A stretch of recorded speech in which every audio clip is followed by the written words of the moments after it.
بسم اللہ الرحمن الرحیم۔ سامعین کرام، آپ سن رہے ہیں اردو کہانی چڑیا پھنس گئی، اور یہ اس سلسلے کی قسط نمبر 2 ہے۔ مجھے امید ہے آپ کو میری یہ کاوش بھی پسند آ رہی ہوگی۔ آپ نے اگر ابھی تک میرا چینل مائی وائس سبسکرائب نہیں کیا تو ابھی میرے چینل کو سبسکرائب کر کے بیل نوٹیفیکیشن آن کر لیجئے تاکہ آنے والی ہر نئی کہانی کی اطلاع بر وقت آپ تک پہنچ سکے۔ میں مقتول کے باپ سے مزید پوچھ گچھ کرتا رہا اور اس دوران اس آدمی کو تھانے لانے کے لیے ایک کانسٹیبل کو بھیج دیا جس نے مقتول جیرے کو اس رات تھانے میں داخل ہوتے دیکھا تھا۔ اسی کانسٹیبل کو کہا کہ وہ سیٹھ پیارے لال کو بھی تھانے پہنچنے کے لیے کہے اور مقتول کی بیوی کو بھی اپنے ساتھ لیتا آئے۔ مقتول کے باپ سے میں نے مقتول کے سالے کے متعلق پوچھا۔ مجھے بتایا گیا تھا وہ اچھے چال چلن کا آدمی نہیں اور اس کی مقتول کے ساتھ گہری دوستی تھی۔ مقتول کے باپ نے کوئی تسلی بخش جواب نہ دیا۔ میں نے اپنے انداز سے مزید کریدا تو اس نے تسلیم کر لیا کہ یہ لڑکا بدنام ہے اور جیرے کے ساتھ اس کی دوستی تھی۔ ایک بات اور بتاؤ، میں نے مقتول کے باپ سے پوچھا۔ جیرے کی بیوی کی تو کسی اور کے ساتھ دوستی نہیں تھی؟ وہ چپ رہا اور پریشان سا ہو کر ادھر ادھر دیکھنے لگا۔ یہ نہ سمجھنا کہ میں تمہیں غریب آدمی سمجھ کر تمہاری بے عزتی کر رہا ہوں، میں نے اسے تسلی دیتے ہوئے کہا۔ ہو سکتا ہے تمہارے بیٹے کو کسی اور نے قتل کیا ہو اور اس میں اس کی بیوی کا بھی ہاتھ ہو۔ جیرا شادی کر کے تم سے الگ کیوں ہو گیا تھا؟ بیوی نے اسے الگ کروایا تھا، اس نے جواب دیا۔ میری بیوی کے ساتھ یہ لڑکی بہت لڑتی جھگڑتی تھی، شوقین لڑکی ہے، جوانی کا نشہ ہے حضور، اپنی اور ہماری حیثیت نہیں دیکھتی۔ اس کا بھائی بھی شوقین ہے، کام کاج تو کوئی کرتا نہیں لیکن کپڑے اچھے بھلے پہنتا ہے۔ جیرے کی بیوی کے چال چلن کے بارے میں کچھ بتا سکتے ہو؟ نہیں حضور، اس نے جواب دیا، کبھی کوئی ایسی بات سنی نہیں۔ میں آپ کو یہ بتا دیتا ہوں کہ میرے بیٹے نے اسی کے کہنے پر الگ مکان کرائے پر لے لیا تھا۔ میں یہ تحقیقات اس لیے بھی کر رہا تھا کہ جیرے کا قاتل کوئی اور بھی ہو سکتا تھا اور اس کا باعث بھی کچھ اور ہوگا۔ میں نے جنہیں تھانے بلایا تھا وہ آ گئے تھے۔ سب سے پہلے سیٹھ پیارے لال کو بلایا اور اس سے پوچھا کہ وہ رہزنی کا شکار کس طرح ہوا ہے اور اس کا کتنا مال گیا ہے۔ اس نے جو تفصیلات سنائیں وہ میں نے اس تفصیل کے ساتھ ملائی جو اس کیس کی فائل میں لکھی ہوئی تھی۔ یہ بالکل صحیح تھیں۔ رقم کے علاوہ سونے کی ایک انگوٹھی، 2 جھمکے اور سونے کے 2 کڑے تھے۔ یہ زیورات ایک دیہاتی نے اس کے پاس گروی رکھے اور کچھ رقم سود پر قرض لی تھی۔ رقم اور زیورات کپڑے کی ایک تھیلی میں تھے جو راہزنوں نے چھین لی تھی۔ میں نے اس واردات کی تفتیش کی فائل کا ذکر کیا ہے، اس کے متعلق کچھ بتا دوں۔ اس میں کسی بھی مشتبہ کا نام نہیں لکھا ہوا تھا، جیرے کا بھی نام نہیں تھا۔ کچھ ضمنیاں تحریر کی ہوئی تھیں، ان سے کوئی شک پیدا نہیں ہوتا تھا۔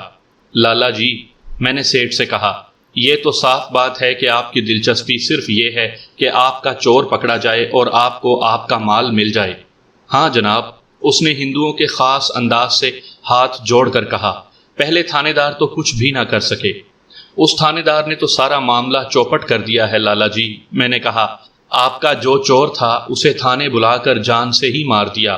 میں نے سیٹھ کے چہرے کو غور سے دیکھا اور اس کے چہرے پر جو تبدیلی آئی تھی اسے پڑھنے کی کوشش کی۔ اس کی لاش تو کہیں اور سے ملی تھی سرکار، سیٹھ پیارے لال نے کہا۔ ان چکروں میں آپ نہ پڑے لالا جی، میں نے کہا۔ میں آپ کا مال برآمد کرنے کی کوشش میں ہوں، کوئی مرے یا جیے میں آپ کا مال برآمد کر کے آپ کی جھولی میں ڈال دوں گا۔ سیٹھ کے چہرے پر رونق آ گئی۔ ہندو سیٹھ ہو کروڑ پتی ہو، وہ ہوتا بنیا ہی ہے، پیسے کی خاطر اپنے بیوی بچوں کو قربان کر دیتا ہے۔ پیسہ اور ذاتی مفاد اس کا مذہب ہے۔ اس زمانے میں بھی ہندو کی یہی ذہنیت تھی جب اس کی بغل میں چھری تھی، اور آج بھی اس کی ذہنیت وہی ہے جب اس کی بغل میں اگنی میزائل اور ایٹم بم ہیں۔ میں نے سیٹھ پیارے لال کی دکھتی رگ ہاتھ میں لے لی۔ اگر آپ تھانے دار رائے برمن کی مٹھی گرم کر دیتے تو وہ چور کو پکڑنے میں دن رات ایک کر دیتا، میں نے ایک شک کی بنا پر کہا۔ اس نے آپ کو ضرور اشارہ دیا تھا۔ چھوٹے تھانے دار نے صاف اشارہ دیا تھا، اس نے کہا۔ میں نے 100 روپیہ بڑے تھانے دار کو، 50 روپے چھوٹے تھانے دار کو اور 25 روپے حوالدار معطل شدہ ہیڈ کانسٹیبل اس کو دیے تھے۔ اس نے 1-2 سیکنڈ چپ رہ کر کہا، اگر آپ میرا مال برآمد کر دیں تو؟ نہ لالا جی، میں نے اسے آگے بولنے نہ دیا، مجھے کچھ نہیں چاہیے۔ آپ کا پہلے ہی بہت نقصان ہو چکا ہے، آپ صرف یہ بتا دیں کہ آپ نے یہ رقمیں پہلے دن ہی ان لوگوں کو دی تھیں یا بعد میں؟ پہلے دن نہیں، اس نے جواب دیا، 7-8 دن بعد۔ ذرا سوچ کر بتائیں، میں نے پوچھا۔ جس روز جیرے کی لاش ملی تھی اس سے کتنے دن پہلے ان لوگوں نے آپ سے پیسے مانگے تھے؟ 1 روز پہلے، اس نے جواب دیا۔ انہوں نے تو اس سے دگنی رقم مانگی تھی۔ آخر سودا اس رقم پر ہوا جو میں نے آپ کو بتائی ہے۔ اس کے علاوہ دیسی شراب کی 2 بوتلیں بھی میں نے انہیں دی تھیں۔ 100 روپیہ، 50 اور 25 روپے اس وقت کی خاصی زیادہ رقمیں تھیں۔ رائے برمن نے آپ کو تسلی دی ہوگی کہ وہ بہت جلد مال برآمد کرا دے گا۔ اس نے تو پکا وعدہ کیا تھا کہ کل تک ملزم حوالات میں ہوگا، اس نے کہا۔ کیا آپ کو جیرے پر پکا شک تھا؟ میں نے پوچھا۔ کیا اس سے پہلے کبھی اس نے چوری کی تھی؟ وہ آپ کا ملازم تھا۔ میں نے ذرا سوچ کر کہا، لالا جی مہاراج، اگر آپ کو اپنا مال واپس چاہیے تو سچ بولنا، میں نے آپ سے کچھ نہیں لینا۔ اگر جھوٹ موٹ سے مجھے نچانے کی کوشش کرو گے تو ایسا نہ ہو کہ آپ کو لینے کے دینے پڑ جائیں۔ کچھ ایسی ہی اور باتوں سے اس سیٹھ کو میں نے ذرا ڈرایا۔ ہندو بڑی ہی مکار اور عیار قوم ہے۔ میرے ڈرانے اور اسے یہ لالچ دینے کا کہ اس کا مال مل جائے گا، وہ کچھ سچی باتیں کرنے لگا۔ میں نے رائے برمن کو تو یہی کہا تھا کہ مجھے جیرے پر پکا شک ہے۔ اس نے کہا، اب آپ ہی بتائیں کہ شک پکا ہوتا ہے یا نہیں۔ جیرے نے پہلے کبھی چوری نہیں کی تھی۔ میں نے اس پر شک اس بنا پر کیا تھا کہ اسے معلوم تھا کہ میں وصولیوں کے لیے فلاں فلاں گاؤں میں جا رہا ہوں۔ میں نے جیرے کو کہا تھا کہ ہو سکتا ہے مجھے واپسی میں اتنی دیر ہو جائے کہ سورج غروب ہو جائے۔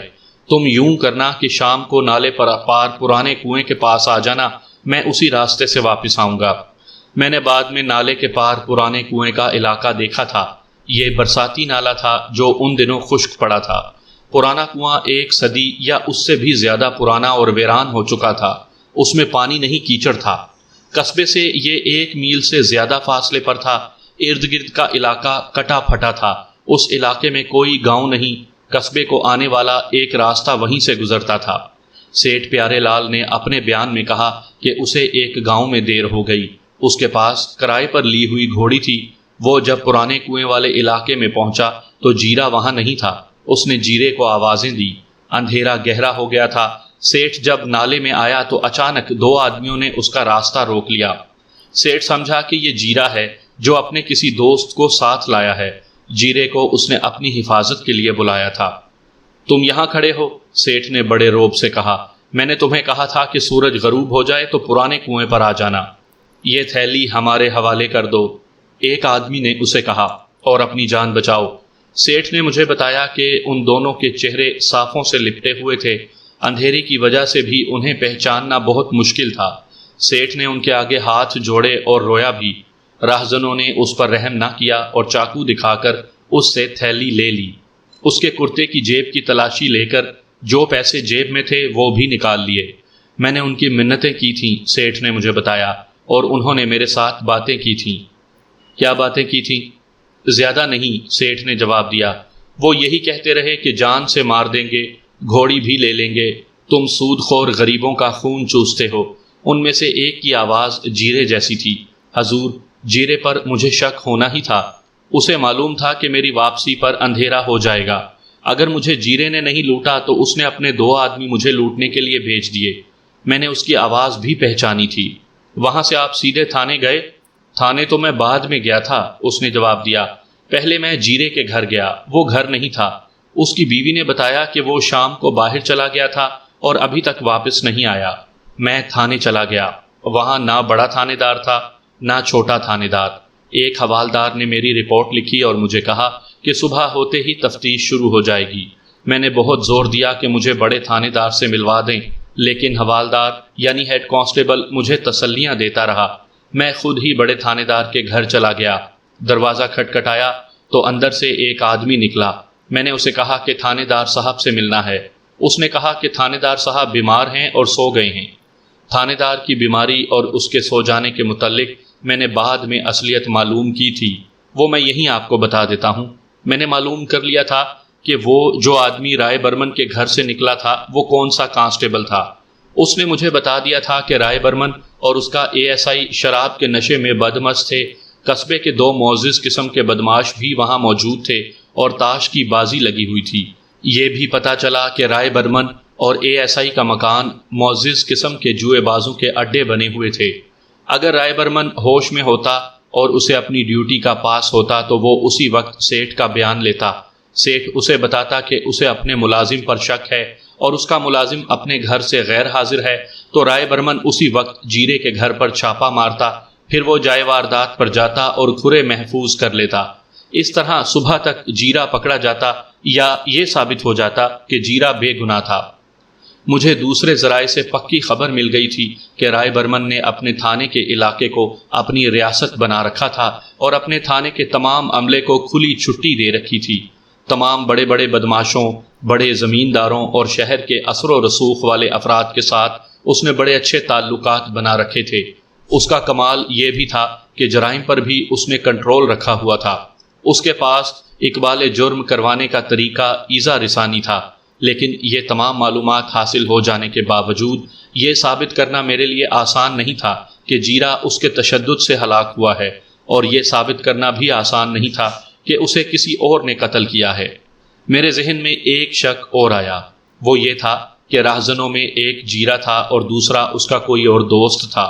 دونوں نے راہزنی کی واردات کی اور مال کی تقسیم پر ان کا جھگڑا ہوا۔ جیرے کا ساتھی پیشہ ور راہزن یا ڈکیت ہوگا، اس نے جیرے کا پتا ہی کاٹ دیا۔ جیرے کی لاش جس جگہ پڑی ہوئی پائی گئی تھی وہ جگہ راہزنی کی جائے واردات سے بہت دور، یعنی قصبے کے دوسری طرف تھی۔ یہاں مناسب لگتا ہے کہ میں پوسٹ مارٹم رپورٹ کی تفصیل سناؤں۔ مقتول کے سر پر ضرب لگی تھی، لیکن یہ ضرب لاٹھی یا ڈنڈے وغیرہ کی نہیں تھی، اور یہ زخم بھی نہیں تھا۔ اس سے دماغ کو ایسی ضرب پڑی کہ دماغ سے خون جاری ہوا، جسے برین ہیمریج کہتے ہیں۔ اتفاق سے پوسٹ مارٹم کرنے والا سرکاری ڈاکٹر عیسائی تھا۔ اگر وہ ہندو ہوتا تو رائے برمن اسے بھی اپنا دوست بنا لیتا اور ڈاکٹر اس کی مرضی کے مطابق پوسٹ مارٹم رپورٹ لکھتا۔ اس وقت عیسائی اپنے آپ کو ہندوستان کا بادشاہ اور ہمیں اپنی رعایا سمجھا کرتے تھے۔ اس سے مجھے یہ فائدہ ہوا کہ اس نے رائے برمن، اگر وہ قتل کا ملزم تھا، اس کی کوئی مدد نہ کی۔ میں اس کے پاس چلا گیا تھا، اس نے مجھے واضح الفاظ میں پوسٹ مارٹم رپورٹ سمجھائی تھی۔ اس دور میں پوسٹ مارٹم اتنی باریکی سے کیا جاتا تھا جیسے لاش کا ایک ایک بال چیک کیا گیا ہو۔ اس عیسائی ڈاکٹر نے پوسٹ مارٹم رپورٹ میں بھی لکھا تھا اور مجھے بھی بتایا تھا کہ لاش کے ٹخنوں کے قریب دونوں ٹانگوں پر اس قسم کے بڑے صاف نشانات تھے جیسے رسی سے پاؤں باندھے گئے ہوں۔ پوسٹ مارٹم رپورٹ میں معدے کی کیفیت یہ لکھی گئی تھی کہ معدے میں جو غذا تھی وہ ابھی ہضم ہونا شروع نہیں ہوئی تھی، اور غذا کی خاصی مقدار خوراک کی نالی میں حلق تک واپس آئی ہوئی تھی۔ اس کے علاوہ دماغ سے جو خون نکلا تھا وہ دماغ میں ہی، یعنی کھوپڑی کے اندر ہی جمع ہو کر جمتا رہا۔ تھوڑی سی مقدار ناک میں بھی آئی تھی۔ میں آپ کا امتحان لینا چاہتا ہوں، ڈاکٹر فرانسس نے ہنستے ہوئے مجھ سے پوچھا۔ اس سے آپ کیا سمجھتے ہیں؟ مرنے سے پہلے مقتول کو الٹا لٹکایا گیا تھا، میں نے جواب دیا، اور میرا خیال ہے کہ الٹا لٹکانے سے پہلے اس کے سر پر ضربیں لگائی گئیں۔ میرا خیال کچھ اور ہے، ڈاکٹر فرانسس نے کہا۔ سر کی ضرب جس قسم کی تھی اس سے میں نے یہ رائے قائم کی ہے کہ مقتول کو پاؤں سے باندھ کر الٹا لٹکایا گیا اور اسے اونچا لے گئے۔ رسی ٹوٹ گئی ہوگی، یا قاتلوں کے ہاتھ سے رسی چھوٹ گئی ہوگی، یا انہوں نے دانستہ رسی چھوڑ دی ہوگی جس سے مقتول سر کے بل گرا۔ نیچے پکا فرش تھا یا کوئی بڑا پتھر ہوگا جس سے دماغ مجروح ہوا۔ اب ڈیٹیکشن یعنی سراغ رسانی آپ کا کام ہے۔ میں نے آپ کو بڑا واضح سراغ یا اشارہ دے دیا ہے۔ میں سیٹھ پیارے لال کے بیان پر تھا اور دوسری باتیں شروع کر دی۔ سیٹھ نے مجھے بتایا کہ اگلے روز وہ رائے برمن سے تھانے میں جا کر ملا اور اسے ساری واردات سنائی اور جیرے پر شک کا اظہار کیا، لیکن یہ صرف شک تھا۔ رائے برمن نے جو کارروائی کی وہ میں پہلے ہی آپ کو سنا چکا ہوں۔ سیٹھ سے جو رشوت لی گئی وہ بھی سنا چکا ہوں۔ اب میں اپنے دماغ پر زور دینے لگا کہ مقتول کس طرح اور کہاں قتل ہوا۔ یہ بات صاف ہو گئی تھی کہ مقتول کو وہاں قتل نہیں کیا گیا تھا جہاں اس کی لاش پڑی ہوئی تھی۔ میں نے وہ جگہ جا کر دیکھی، وہاں کوئی درخت نہیں تھا جس کے ساتھ مقتول کو الٹا لٹکایا گیا ہوتا۔ ارد گرد کم و بیش 40 قدم دور دور کچھ درخت تھے۔ میں نے اتنی محنت کی کہ ان درختوں کے نیچے گیا، اوپر بھی دیکھا، مجھے کوئی ایسا نشان نظر نہ آیا جس سے پتہ چلتا تھا کہ مقتول کو یہاں لٹکایا اور سر کے بل گرایا گیا ہو۔ یہی نظر آتا تھا کہ مقتول کی موت اسی طریقے سے کہیں اور واقع ہوئی اور اس کی لاش اس جگہ لے جا کر پھینک دی گئی جہاں یہ پڑی ہوئی ملی تھی۔ اچانک مجھے ایک خیال آیا۔ یہ میں پہلے بیان کر چکا ہوں کہ تھانوں میں ملزموں اور مشتبہوں پر پولیس پہلے روز سے ہی تشدد کرتی آئی ہے۔ بعض تھانوں میں الگ کمرے بنے ہوئے ہوتے ہیں جہاں ملزموں سے تفتیش کی جاتی ہے۔ یہ دراصل ٹارچر روم ہوتے ہیں جنہیں ٹی وی کے ایک ڈرامے میں ڈرائنگ روم کہا گیا تھا، اور بعض تھانوں میں تھانے دار کوئی سا کمرہ اس مقصد کے لیے استعمال کرتے ہیں۔ میں نے اس تھانے کے ایک پرانے ہیڈ کانسٹیبل سے پوچھا کہ اس مطلب کے لیے یہاں کون سا کمرہ استعمال ہوتا ہے۔ ہیڈ کانسٹیبل مجھے تھانے کے پچھواڑے ایک کمرے میں لے گیا۔ میں نے اندر جاتے ہی سب سے پہلے اوپر دیکھا۔ چھت میں لکڑی کے بالے لگے ہوئے تھے۔ درمیان کے بالے میں 2 کنڈے لگے ہوئے تھے، لیکن کنڈا ایک ہی تھا اور دوسرے کنڈے کی جگہ بالے میں سوراخ تھا۔ یہ کنڈے پنکھا لٹکانے کے لیے لگائے جاتے تھے۔ یہ اس وقت استعمال ہوتے تھے جب بجلی نہیں آتی تھی۔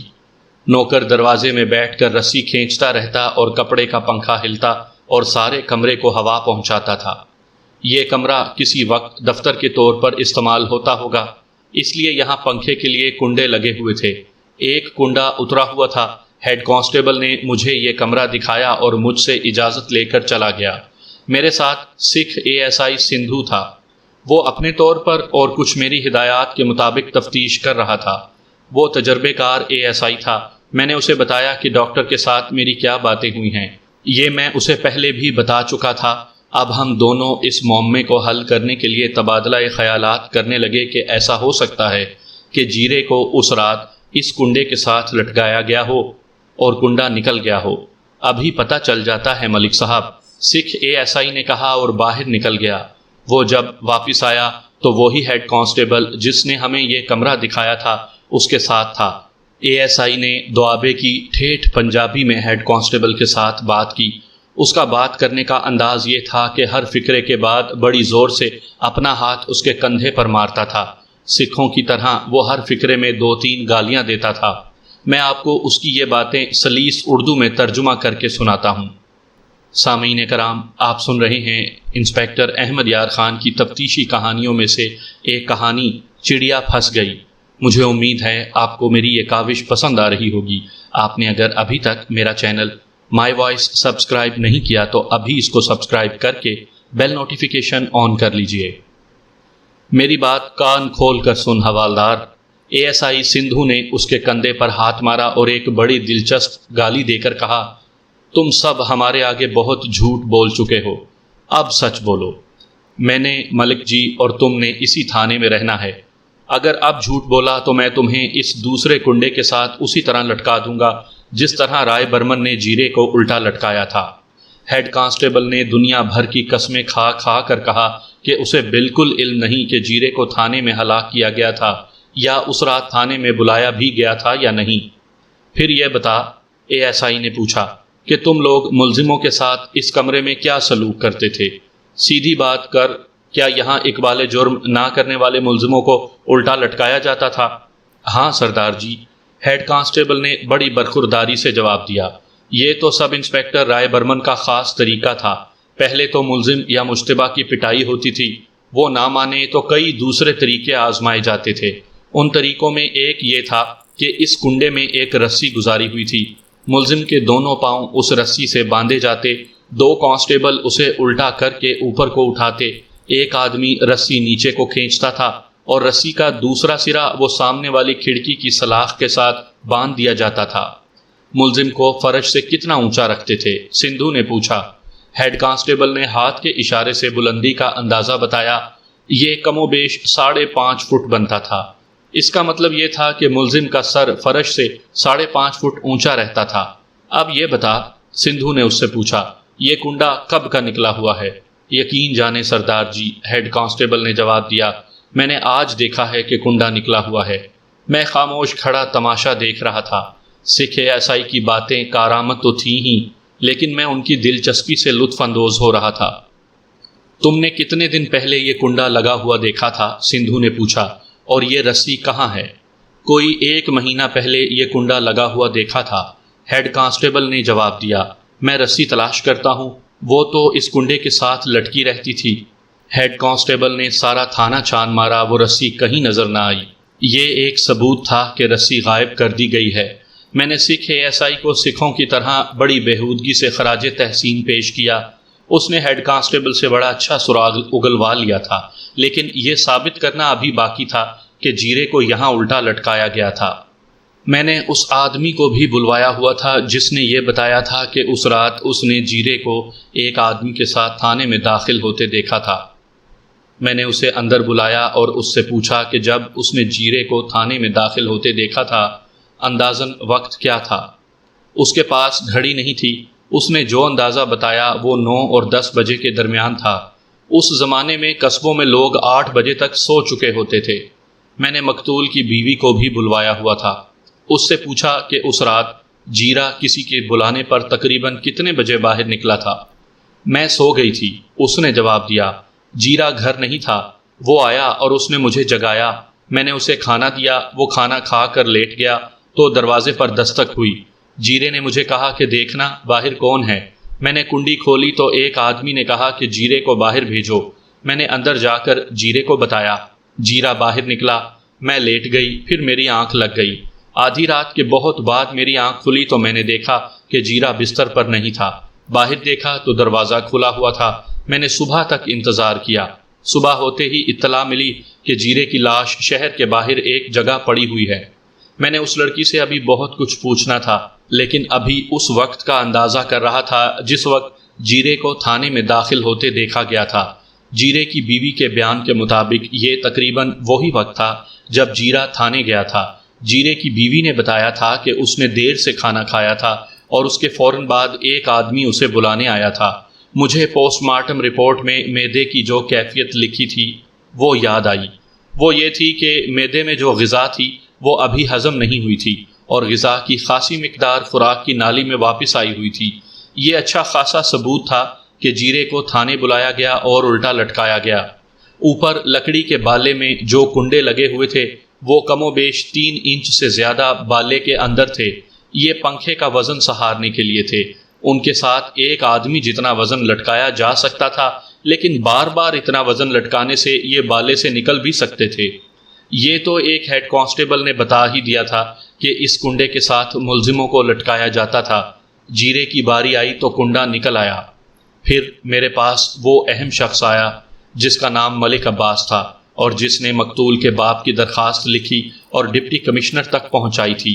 وہ 40 سال کی عمر کا معزز اور باروب انسان تھا۔ اس نے جب میرے ساتھ بات کی تو مجھے اندازہ ہوا کہ وہ صحیح معنوں میں نیک اور جہاں دیدہ انسان ہے۔ میں نے اس سے صرف یہ پوچھا کہ اسے کس طرح یقین ہو گیا تھا کہ مقتول کو تھانے میں تشدد سے مارا گیا ہے۔ کیا آپ سب انسپکٹر رائے برمن کو نہیں جانتے؟ اس نے پوچھا۔ نہیں، میں نے جواب دیا، میں نے پہلی بار اس کا نام سنا ہے۔ بہت ہی بدکار آدمی ہے، ملک عباس نے کہا۔ اس نے تعلقات ایسے بنا رکھے ہیں کہ اس کے تمام جرائم پر پردہ پڑ جاتا ہے۔ مسلمانوں کا تو یہ دشمن ہے۔ اگر کسی مسلمان کو راہزن لوٹ لیتے تو رائے برمن کوئی کاروائی نہ کرتا۔ لوٹنے والا ہندو تھا اور اس نے شک ایک مسلمان پر کیا، اس لیے اس نے مسلمان کو جان سے ہی مار ڈالا۔ میں نے ایک تو اس آدمی کے ساتھ بات کی تھی جس نے جیرے کو تھانے میں داخل ہوتے دیکھا تھا، اور میں ڈاکٹر فرانسس سے بھی ملا تھا۔ وہ نہایت اچھا انسان اور مخلص ڈاکٹر ہے۔ میں اس سے یہ معلوم کرنا چاہتا تھا کہ جیرے کے جسم پر تشدد اور ایذا رسانی کے نشانات تھے یا نہیں۔ اس سے آگے ملک عباس نے مجھے ڈاکٹر کا وہی تجزیہ سنایا جو ڈاکٹر نے مجھے سنایا تھا۔ ملک عباس کا تجربے کار دماغ نے یقین کر لیا کہ مقتول تشدد سے مرا ہے۔ ملک عباس نے قصبے کے 2 معزز اور دانشمند مسلمانوں کے ساتھ بات کر کے مقتول کے باپ کی طرف سے ڈپٹی کمشنر کے نام درخواست لکھی اور درخواست پر مقتول کے باپ کا انگوٹھا لگوا کر درخواست لے گیا اور دستی ڈپٹی کمشنر کے آگے رکھ دی۔ ڈپٹی کمشنر نے فوری کارروائی کا حکم دیا اور جو کارروائی عمل میں لائی گئی وہ میں پہلے ہی تفصیل بیان کر چکا ہوں۔ ملک صاحب، میں نے ملک عباس سے پوچھا، یہ فیصلہ کس طرح ہوا کہ SHO، ASI اور اس ہیڈ کانسٹیبل کو معطل کیا جائے؟ اس سوال کا جواب DSP ڈریک ہی دے سکتا ہے، ملک عباس نے جواب دیا۔ میں آپ کو ایک مشورہ دینا چاہتا ہوں، آپ معطل شدہ ہیڈ کانسٹیبل کو تھانے بلوائیں، تشدد کے ذریعے یا وعدہ معاف گواہ بنانے کا لالچ دے کر اسے اقبالی بیان پر اکسائیں۔ مجھے امید ہے کہ وہ بیان دے دے گا۔ ملک عباس کا یہ مشورہ بڑا اچھا تھا، یہ میں نے پہلے بھی سوچا تھا، لیکن میں اسے وعدہ معاف گواہ بنانے کے حق میں نہیں تھا۔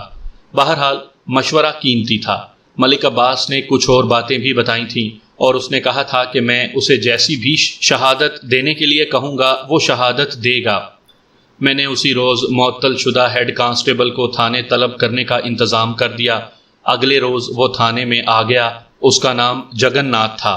جگن ناتھ جی، میں نے اسے اپنے پاس بٹھا کر دوستانہ لہجے میں کہا، میرا خیال ہے کہ میں تمہارے ساتھ اس سے زیادہ مہربانی نہیں کر سکتا کہ تمہیں یہاں بلایا ہے اور تمہاری جاں بخشی کا فیصلہ بھی کر لیا ہے۔ میرے پاس شہادت اکٹھی ہو گئی ہے۔ تم خود پولیس کے پرانے ملازم ہو، سب کچھ جانتے ہو۔ مجھے تمہاری مدد کی ضرورت ہے۔ اگر راضی ہو جاؤ گے تو میں تمہاری مدد کروں گا۔ میں تمہیں وعدہ معاف گواہ بنا لوں گا۔ جناب عالی، اس نے بڑی ڈھٹائی سے جواب دیا، آپ نے خود کہا ہے کہ میں پولیس کا بڑا پرانا ملازم ہوں۔ میں وعدہ معاف گواہ بننے کے لالچ میں نہیں آؤں گا۔ آپ کے پاس شہادت موجود ہے تو چالان عدالت میں پیش کر دیں۔ مجھے تو خواہ رگڑا لگ رہا ہے۔ ملک عباس نے مجھے بتایا تھا کہ سب انسپیکٹر رائے برمن کے ہاتھ بڑے لمبے ہیں اور اس نے ایسے تعلقات اور ایسا اثر و رسوخ بنایا ہوا ہے کہ اسے کسی کا ڈر اور خطرہ نہیں۔ اس ہیڈ کانسٹیبل نے جس دلیری اور ڈھٹائی سے مجھے جواب دیا، اس سے ملک عباس کی باتوں کی تصدیق ہو گئی۔ نیا ASI منگل سنگھ سندھو جو میرے ساتھ آیا تھا، میرے ساتھ کمرے میں موجود تھا۔ اس نے جب ہیڈ کانسٹیبل جگن ناتھ کا جواب سنا تو اس نے یہ پرواہ کیے بغیر کہ میں موجود ہوں، ہیڈ کانسٹیبل کی گردن پر ہاتھ رکھا اور جھٹکا دے کر اسے اٹھایا۔ ملک جی، ASI سندھو نے کہا، مجھے معاف کر دینا۔ اس نے کہا، پھر سکھوں کی طرح ایک گالی دے کر بولا، یہ اس طرح نہیں مانے گا، میرے ساتھ آئیں۔ وہ ہیڈ کانسٹیبل کو گردن سے پکڑ کر دھکیلتا ہوا باہر لے گیا اور میں بے وقوفوں کی طرح اس کے پیچھے پیچھے چل پڑا۔ مجھے غصہ تو آیا۔ میں ڈسپلن کی پابندی بڑی سختی سے کیا اور کروایا کرتا تھا، لیکن منگل سنگھ سندھو منہ زور اور سرکش قسم کا بیل تھا۔ یہ تو میں نے دیکھ لیا تھا کہ وہ بڑے کام کا بیل تھا۔ وہ ہیڈ کانسٹیبل جگن ناتھ کو پچھواڑے کے کمرے میں لے گیا۔ میں دروازے پر جا کھڑا ہوا۔ سندھو طاقتور جسم کا سکھ تھا۔ اس نے ہیڈ کانسٹیبل کو ایسی پٹخنی دی کہ ہیڈ کانسٹیبل پیٹھ کے بل گرا۔ سندھو نے اپنا ایک پاؤں اس کی گردن پر رکھ دیا۔ ملک جی، اس نے مجھے کہا، اسے اسی طرح چھت کے ساتھ لٹکاؤں گا جس طرح انہوں نے جیرے کو لٹکایا تھا۔ اسے 6 فٹ اونچا لے جا کر رسی چھوڑ دوں گا۔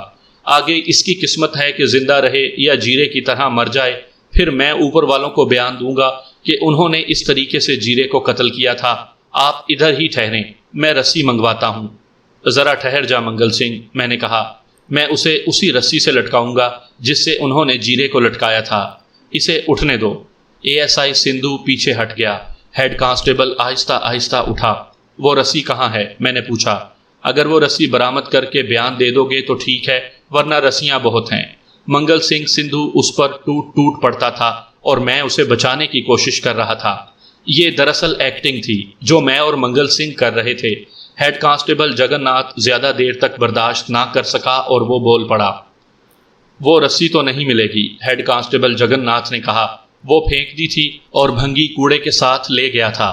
میں نے اسی وقت ایک کانسٹیبل کو بلا کر کہا کہ تھانے کے بھنگی کو بلا لائے، میں پورا بیان دے دوں گا۔ جگن ناتھ نے ایسے لہجے میں کہا جس لہجے میں ہارا ہوا جواری بولا کرتا ہے، آپ میرے بچوں پر رحم کریں اور مجھے سلطانی گواہ بنا لیں۔ وہ تو میں نے تمہیں پہلے ہی کہہ دیا تھا، میں نے کہا، بیان پورا دو اور شہادت اور ثبوت بھی ساتھ دو۔ اس نے پورا بیان دے دیا جو ہم نے اسے دفتر میں بٹھا کر قلم بند کیا تھا۔ اس کا بیان سنانے کی ضرورت نہیں، اس نے انہی باتوں کی اور ہمارے شکوک کی تصدیق کی جو میں پہلے ہی سنا چکا ہوں۔ مختصر یہ کہ اس نے تصدیق کر دی کہ سب انسپیکٹر رائے برمن نے تھانے کے علاقے کو اپنی ریاست بنا رکھا تھا اور اس نے تمام سٹاف کو رشوت خوری اور من مانی کرنے کی کھلی چھٹی دے رکھی تھی۔ میں آپ کو اپنی تفتیشی کہانیوں میں یہ بتاتا رہتا ہوں کہ انگریزوں کے زمانے میں تھانے دار من مانی اور رشوت خوری نہیں کر سکتے تھے، پھر بھی کوئی تھانے دار غلط حرکتوں پر اتر ہی آتا تھا، لیکن ایک نہ ایک روز وہ پکڑا جاتا اور اسے جرم ثابت ہونے پر اس کی انتہائی سزا ملتی تھی۔ من مانی کرنے والا تھانے دار بہت ہی ڈھیٹ ہوتا تھا اور اسے غیرت کی کوئی پرواہ نہیں ہوتی تھی یا اس کا اوپر تک اثر و رسوخ ہوتا تھا۔ رائے برمن کو دونوں فائدے حاصل تھے۔ شراب اور جوئے کی اسے ایسی لت پڑی تھی کہ وہ عزت اور آبرو سے دستبردار ہو گیا تھا۔ وہ ایک بہت بڑے جاگیردار کا بیٹا تھا۔ کچھ جاگیر انگریزوں کی دی ہوئی تھی۔ اس کے باپ نے انگریزوں کو جنگ عظیم کے دوران وار فنڈ میں چندہ بھی دیا تھا۔ وار فنڈ میں چندہ دینے والوں کو انگریز بہت عزیز رکھتے تھے، لیکن انگریز کو اپنا قانون بھی بہت پیارا تھا۔ اس ہندو ہیڈ کانسٹیبل نے اپنے بیان میں کہا کہ اس نے، معطل شدہ ASI نے اور سب انسپیکٹر رائے برمن نے سیٹھ پیارے لال سے رشوت لی تھی۔ اس نے یہ بھی بتایا کہ سیٹھ پیارے لال کو جیرے پر پختہ شک تھا، لیکن وہ کوئی ثبوت یا شہادت نہیں دے سکتا تھا۔